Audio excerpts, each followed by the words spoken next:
In this city, the skies never lie. That twinkling you see up there, it's mostly just satellites. Yeah, we've known this since we were about 7, first taught that wishing stars only existed in movies, reserved for the pretty blonde kids with talking puppies, who lived in white picket fence houses generally located in the palm of Walt Disney, when they taught us instead to wish upon satellites. And maybe that's how you ended up in that job you never thought existed. For how could any 7-year-old have wished for a job title that complicated, one which includes the words audit and assistant? See, back when we wore matching Hello Kitty t-shirts, I thought I could tell by the sound of your voice that you'd one day grow up to be a rich housewife. And I don't quite recall what came before that, but I still know you and we're still not rich or married yet. But these satellites, they get lower as we grow taller, draw us closer together. I think there's a formula. I think it starts when you're 12, when your mom shows you a pack of contraceptive pills, saying, "Don't ever let me see these in my house." At 16, you realize that what she really meant was that when you sleep over at your boyfriend's that very first time, remember to tell her you're staying at mine.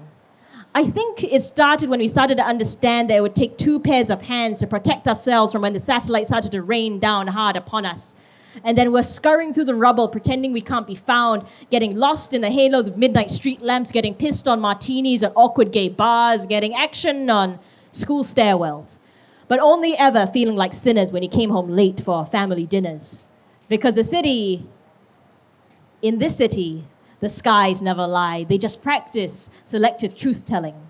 Because your grandma has a heart condition, so when she offers to set you up with a pastor's son, it's best not to mention your college reputation or that thing with that guy who got you into autoerotic asphyxiation.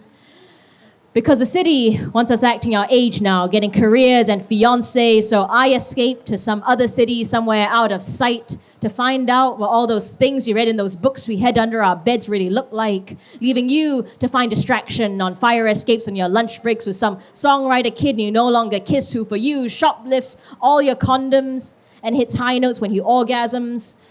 Because you've learned to be realistic now, learned to barter to get what you want, trading touch for meaning, trading meaning for sex, trading sex for some sort of pirated Blu-ray high definition of love, just without all the risk of your heart getting mauled. Because the good sex can lead you to believe anything, but the best sex always helps you forget everything. Except for that time when they told us that there were no stars left, told us keep your heads down, put your faith in satellites instead.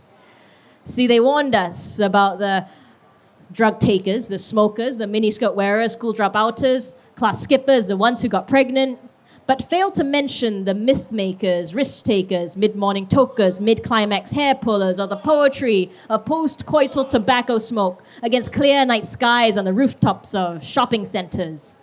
See, these are the years they never warned us about. These are the years we shall remember to leave out when we read our daughters their futures.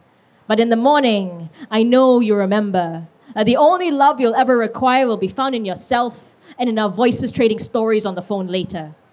Because in every city, the skies never lie. Out here in Houston, the light pollution will erase the stars again tonight. So let's wish upon one more satellite, the one bringing my words to your ears over calling cards and too much static over 3 oceans, 2 continents, and just one tiny skip over a tiny sliver of the Milky Way. Because we are every city, from their love hotels, their fire escape stairwells, to their blurry gay bars, and we still have these streets tonight. I think if you just tilt them right, there's still a bit of adventure left. Because I still know you and we're still not rich or married yet. And I think this might mean that we're not too old to start dreaming yet. Thank you, everyone. I've been Stephanie. Thank you to the DJ, and thank you all right about now.